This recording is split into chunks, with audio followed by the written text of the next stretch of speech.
I'm Paul Ducklin from Sophos, from nakedsecurity.sophos.com, and as you can see, today's topic is the perhaps very vaguely mysterious Beat the Threat. Now, of course, that's what we'll want to do. Why is that the headline today? Well, if you have read Naked Security... Oh, I guess... Monica Diane watching, I guess if you couldn't hear, you would say... Good morning. I hope that means, I'm assuming that means you can hear. So the owner of Beat the Threat, well, basically, if you've seen Naked Security this week, you will know that we just published this. I'll just hold that up there. I won't go too close because it won't show up too well because of the black background. Very cool looking thing. The Sophos 2021 Threat Report. Now I know what you think when you hear vendor threat reports. You think, oh, it's just a marketing gimmick or a sales brochure that's made to look academic or intellectual or fancy. We like to think that this threat report is not like that at all. I loved reading it. I'm not the author of anything in that report this year. As you know, most of the writing I do is for Naked Security. We've actually gone not to existing writers in Sophos, but right across the company. So we've got input from Sophos Labs, from the Sophos Managed Threat Response team, from the Sophos Rapid Response team, from the Sophos Artificial Intelligence team, from our Cloud Security team, from our developers, right across the board. People who've actually had to examine, understand, research, and defend against the threat this year. So what they've done is come up with a series of stories. So we're not trying to, a lot of threat reports go into this thing, oh, we'll make some predictions for next year. And it ends up, when you read the predictions, what they're actually saying is, you know what, it's kind of going to be like this year, maybe a little bit worse, and there'll be a few new things, and a lot of the old things will still happen. Well, that's the way that the malware scene that cybersecurity has unfolded for the last 30 years. What happens this year is an excellent indicator of what's going to happen next year. Very little of what happened this year is going to go away, but certainly some new things will arise. And if you try and predict what those are, then some crooks will go, what a good idea, and they will do exactly what you predicted, and other crooks will go, well, if that's where you're putting your defences, we'll do exactly the opposite. So we haven't made predictions, we've simply said this is the current, what you might call state of evolution in malware and in cybersecurity, or cyber insecurity in terms of attacks. This is what the attackers are up to. So read, learn, digest, and build your defences on that basis. And like I said, we haven't just gone to Sophos Labs. We haven't just gone to people who do reverse engineering of malware. We haven't just gone to coders inside Sophos. We've also gone to the people who actually, things like the managed threat response guys, who actually jump in when the fire's already started. Or the rapid response team, who when you see something suspicious and you don't have time or expertise in your business, they'll jump in instantaneously, and if crooks have just got a foothold, they'll try and get them out before anything bad can happen.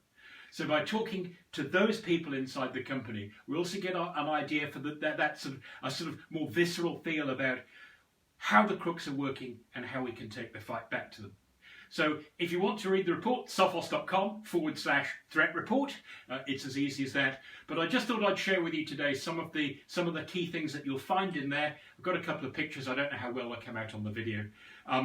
So I just want to share with you some of the things that will come up and that you'll learn and that you might not yet know, and give you a reason to go and have a look in the report. So even if you don't read the whole thing, it's not enormously long. It's not one of those 700-page jobs. It's not like reading the Bluetooth specification, which goes to hundreds or is it thousands of pages, or trying to learn what a PDF file is supposed to look like. It's meant to be more educational than that, so you can dip into sections, and it's designed with some written stuff and then some subsections which are actually people from inside Sophos saying, I'm one of the guys who dealt with this particular problem, here's what happened. So you've actually got like a diary of what happened to all of the threat response guys. There's a brilliant appendix at the end about a thing which we've dubbed digital epidemiology, and that's a little 2-page report from our artificial intelligence team. Very, very interesting, that says, well, how do you actually deal with the fact that these days, when you go in and investigate, for example, after an attack, you might have millions of files that it would help to look at. Like, what do you do? Do you upload the entire network of... Because remember, if you've had an attack, and you got the crooks in and you think, oh, well, I had ransomware and it was probably type X or type Y ransomware. When you go in to investigate, finding what just happened, that's the easy bit. If you know what to look for, you tend to find it, right? So when you go in somewhere, you think, I wonder what's suspicious in this room. And someone has said, in this room, the thing that you're looking out for is a pen in a funny shape. Then once you know what to look for, it's easy to find it. What you can't do so easily is go, well, what else might the crooks have left behind inside the network? Because we know that after a ransomware attack, typically that doesn't just mean the crooks came in, installed ransomware, ran it, and that was the end of it. It means that probably something's been going on for days or weeks or months. We've spoken about that many times on Naked Security Live before. So afterwards, when you want to go and do a review, imagine that you had a copy of all the files across an entire network. And somebody said to you, well, the crooks have been in. We don't think they've looked at any of these, but, how do we know whether we can trust anything, including our own logs? Because the crooks have been in the network. Can we go through all of these and try and find which ones might be bad or might be legitimate programs that have been turned to bad by the crooks? And so the digital epidemiology section in the threat report, it describes some machine learning, some deep learning, artificial intelligence techniques that the Sophos AI team are using, so that when we are faced with enormous quantities of data, we can nevertheless process it. Could you imagine if you use the old-fashioned techniques where you say, well, let's take all of the executable files, let's take all 112,000 of them, and we'll get our top experts to analyze them one by one in great detail. Well, eventually you'll get the job done, but by the time you've finished, then the attack that you might have been able to prevent, given what you learned from those, will probably already have happened. So how can you take a vast sea of data, a vast sea of files, most of which you know are trustworthy, but some of which, but you don't know which might be bad? How do you actually winnow that list? How do you filter that down so the human experts can look at the things that really matter? So that's a fascinating appendix that you might enjoy. So let's very quickly, talking too much here, let's go through some of the things you'll learn. Well, obviously, there are four main sections in the report, and the first one, as you can probably guess, is all about ransomware. And of course, I won't go into that in much detail, because the bottom line is that it's basically that the crooks who are succeeding with ransomware attacks, there is much more at stake now, because they steal your files and extort you to delete them, as well as scrambling your files and blackmail you to get the decryption key. So there's a data breach at stake, as well as the disruption to your business continuity, and as a result there's more money involved. And unfortunately, we don't see that changing. What we have reported about, if you listen to this week's Naked Security podcast, you'll know we made a big deal out of the fact that an increasing number of companies, when they're faced with these really, really, really super evil extortion demands, basically pay money or we'll leak the data, pay us hush money or we'll tell the regulators, an increasing number of companies are going, you know what? No, we're not going to pay you. This isn't about decryption keys anymore. This isn't about business continuity. This is about us not funding what happens next. And so let's hope that has a negative, a chilling effect on the crooks, that they can demand more and more and more, and maybe they'll get less and less and less. But the threat report does look into how that ransomware scene has unfolded, and how the crooks are actually able to achieve these apparently massive results, where they don't just scramble your files, they steal all your stuff. In the end, it's almost like they know more about your network than you do before they actually unleash the attack. The second thing that you will find in the threat report, which is quite interesting, is just a reminder of the things you need to look for about how threats arrive. And if I can quote from, this is not from the threat report, this is from the Sophos State of Ransomware 2020 survey that we did earlier this year. According to more than 5,000 IT managers that we surveyed across, I think, dozens of countries across the world. We tried to make this as global as we could, so it wouldn't just reflect one particular part of the world where the results might be different from elsewhere for whatever reason. And it seems that about 25% of attacks that people have had, when they went back and looked, they were probably down to dodgy links, people clicking dodgy links. So that's either downloading something and bringing it into the network that they shouldn't have done, that the crooks have talked them into. or going to a website and filling in stuff on a form like a password that would give it away to the crooks. That was about 25%. 20% of the attacks seem to get in through dodgy attachments. So that's the other type of phishing email. One lot usually have links and they take you somewhere and then start telling you what to do. The other actually send the badness into you in the email and say, hey, in this attachment there's some really important stuff, you better read it. And 10% of attacks IT managers had worked back to crooks simply coming in through poorly chosen or poorly secured RDP servers. And of course, the thing that the report is trying to remind us is A, remote port access portals, and we've talked about picking proper passwords, two-factor authentication, etc. They're really important because in 10% of attacks, it looks like that was just how the crooks walked in the first place. They found a login page, they figured, well, I wonder if the password is password, and by golly it was, and they were straight in. So in 10% of cases, it's like they didn't even have to rattle the door, they just turned the handle and it opened straight away. But it's also important to remember, and the report will explain why, that things like RDP, where you can connect from one computer to another, are also a huge benefit for the crooks once they're inside your network. In other words, if they can use RDP to connect to one of your servers and run, say, a management console for your virtual machines on that server, then basically you've given them enormous leverage to wreak havoc on a huge part of your network. In other words, you're giving them the powers that your system administrators would normally have to keep hundreds of servers secure at the same time. You've given them that power to go and do bad stuff. So the point is that the way that crooks get in from the outside, those techniques, particularly things like RDP and SSH and weak passwords and poorly secured access portals, those can be used by crooks when they're inside the network as well, and don't forget that. There's a special section on what you might call all the other malware, because unfortunately, for better or for worse, ransomware can kind of hog the headlines these days. You've probably noticed that when someone gets hit by ransomware and they get hit up for an $11 million, $23 million, $5 million ransom, and their business is actually at a standstill while they're negotiating with the crooks, if negotiating is the right word, then you can imagine why those stories get all the press attention that they do, because they involve huge disruption, huge amounts of money. But that's not the only way that data breaches happen, and there's a fascinating section in the report where we talk about all the other malware. So to quote some common names, ones that you've probably heard of, malware with names like Drydex, been going on for years, Zloader, Emotet, TrickBot, all of the malware that often comes before you get ransomware, and once those guys have done whatever they want with their malware, they use that malware to infiltrate the ransomware that's going to hit you at the end.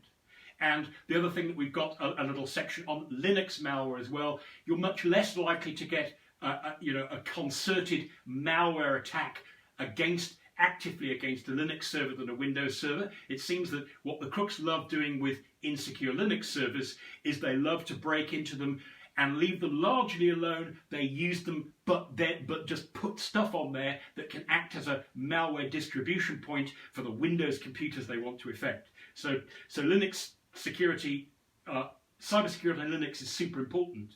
It's almost like the Linux server acts as a free distribution network in many cases. But increasingly, crooks are interested in putting malware onto Linux servers, and we've got some examples of what you can look out for and how that works. And for example, servers tend to be powerful, so if crooks can get crypto mining software on your server, they can actually they don't have to be on there for long. And any money they make, any crypto coins they mine while they're on your server, they get the money and you pay the electricity bill and, of course, the loss in performance. So even though the crooks in that case, in crypto jacking or crypto mining case, even though they're not actually stealing any data from you, they're not directly disrupting your business by scrambling your files, they are still costing you money and they are still reducing your ability to serve your customers. And for them, unfortunately, it's kind of free money. We also have a section on what's called business email compromise or business email fraud. We have talked about this specifically before on Naked Security Live. Just to remind you, business email fraud or business email compromise, in its very general term, it's come to mean a lot more than it used to, so let me just say quickly what I mean. Business email compromise generally speaking, refers to crooks who use emails where they make it look as though it comes from someone important inside your company, where the idea is that they compromise your business using the vehicle of email. For example, they persuade you to change security settings, or most likely they persuade you to pay an invoice to a creditor, for example, to a new bank account which actually doesn't belong to the person who deserves or should be getting the money. It actually goes to the crooks. So that's business email compromise in general, and of course the more specific form of business email compromise is where it's not just your business is compromised by email, it's where your email is compromised and used to compromise your business. In other words, the crooks don't just make it look as though the email came from someone in your company, they actually get a login to that person's email account. Typically a CEO or a CFO or a chief accountant or someone important in IT or HR or something like that. Someone that they're used to receiving instructions from about set this, do that, turn this on, don't do that, pay the account to this person, I'm authorizing this, I'm not authorizing the other. So they actually get someone's email account inside the company, and because they can read that person's email, they can actually copy their style pretty easily. You don't even have to be fluent in their language, you just have to know how to use copy and paste and change the details that you need to get your result. So we have a section on that as well. And we have, I'll just show you the little picture, I don't think it will show up very well. Oh, actually I forgot this bit. There is also the stuff in a black background in the threat report. They're the sort of appendices or sidebars, that the stuff you might like to see. That chart, you won't be able to read it, but if you've been in malware hunting for a while, as I have, then you will have your, let's call them favourite viruses. Now they've disappeared. They were your least favourite viruses at the time. So we've got this chart that is 20 years of malware. So think about the thing that hurt you the most back when you were getting into virus fighting. You're thinking of viruses like Code Red, Bagel, Conficker and so on, right up to the present day. Go and see if they're in that chart, and we've got a little description of what they are. And remember that the reason we've done this 20 years chart, you see each of those little round things is 1 year's worth of stuff, malware in a particular year. There's an awful lot there. The problem is that although we now face all this newfangled threat with ransomware that steals your data first, it's not as though the old stuff has gone away. So it's like we live with all the sins or dangers of the past added to the stuff that comes now, and that's what this chart is for. But like I said, if you've been in malware, involved in IT or malware fighting for a few years, go and see whether the one that you love bugs on there for sure, Stuxnet, malware like that. So you might care to have a look at that. But the last thing I want to mention is we have some rather useful charts that we've created. Don't worry if you can't actually. Let me see if I can get so you can. You probably can't read the details there, but that is a list of the stuff that the Dharma ransomware uses in amongst getting to the point where it steals your data and scrambles your files. There's an absolute sea of stuff on there that includes what we call the living off the land tools, and there's a little section on that in the threat report that's well worth reading. And living off the land is where cyber crooks don't try and write their own code that's never been seen before, that might trigger exploit detectors, that might trigger alarms that they'll know you have in place. They will either look around on your network to try and find system management or penetration testing tools that your own team use, or they'll bring stuff that is considered largely unexceptionable, or that it can be used for bad, but the crooks know that you use it in your network for good. And that means that what they're relying on these days, increasingly in many cases, that you will see alerts in your, for example, in your threat detection, in your antivirus console saying, oh, we saw a Mimikatz, we saw a PSExec, we saw a Process Explorer tool being used, we saw the GMER rootkit detector being used, and you think, well, you know what, I know that crooks love those tools, but I've seen those before because I know that so-and-so or so-and-so and so-and-so in the IT department uses it. And you need to be a bit more focused than that now, and not just go, well, I've seen that before and it wasn't bad, therefore it must be non-bad this time.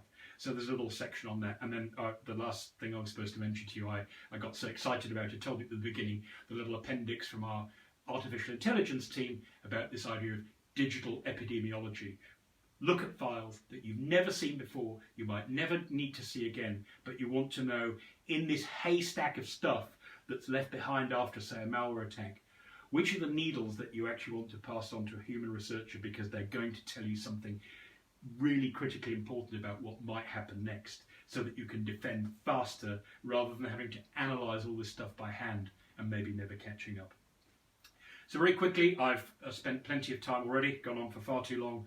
So I want to give you 3 tips before I go, as is my wont. But these aren't really kind of things you can go, buttons you can go and tick if you're at home, or products we want you to download or buy and try. These are just 3 things that with a sort of, if you like, an IT manager's or a sysadmin's hat on, 3 things to remember that I think will be super important in 2021 when it comes to fighting malware. The first thing that should be obvious from the sheer breadth, if not depth, of what I've told you today, all the different things that the crooks have got up their sleeves, those 20 years of malware that still include techniques that are in use today, and some that only came in last week, last month, last year. A holistic approach to cybersecurity is what you need. It's no good saying, okay, we're more worried about ransomware than anything else, so we'll look for ransomware-specific blocking techniques. You can actually do better than that. With very little extra work, you can actually have general awareness of cybersecurity, general ways of blocking stuff, which will block ransomware and everything else besides. So focusing on individual aspects of the threat probably won't help you so much anymore, for the simple reason that, as we've said many times, a lot of the attacks these days actually involve some, many, or all of the techniques that the crooks could use. And if some of them don't work, then they could still end up stealing your data, learning your passwords, mining loads of cryptocurrencies on your servers, whatever it might be. There are still plenty of things they can do if you only detect part of what they're up to. The second tip is, any tip-off is a good tip-off. And you will read that in the threat report when there's a sort of a 9-day diary from one of the threat response team, from our Sophos managed threat response team, about going in and trying to deal with the problem that was unfolding against someone who was under attack. The point is that it's very rare these days that the big bad part of an attack, like the ransomware bit, just happens in 30 seconds. It's not like the old days where you click an attachment and instantly the virus is running and you realise, oh dear, I just sent out 5,000 emails to all my buddies. I'm going to have to shut my computer down, contact them and let them know to delete that email. It's kind of worse than that, because what happens is the crooks will try a little bit here and there. They're not trying too hard. We mentioned living off the land, where they're trying to use your tools. So if you see a system administrator's tool, but it's used in an unusual part of the network, just remember that's a tip-off that it might not be the good guys doing it for good, it might be the bad guys doing it for bad. So the idea of any tip-off is a good tip-off. What it really means is that you don't ignore anything. Don't assume that because you see malware, it gets detected, you remove it, you think, right, that's today's battle won. That little mini battle might be trying to tell you something about what could happen tomorrow. And the third tip, which derives from the second, if you like, is please do not assume that because you are looking at something that you don't quite understand or can't quite justify, but that you saw before and it was okay last time, don't assume that means it's okay this time. It's easy to do that because you get a lot of threat reports coming in from all over, sensors all over your network these days. You do get a lot of material, and so it's easy to go, oh, well, I saw a detection of this particular weird system tool. I saw this particular malware that I've seen 20 times before. It's got removed, so I won't worry about it. Unfortunately, that's a little bit like hearing your smoke alarm going off in the kitchen and thinking, you know what, last time it went off, it turned out it was steam from the kettle that triggered it by mistake. So I'm just going to assume that that's what's happening this time. When in fact, this time, it could be something on the stovetop that's already set on fire.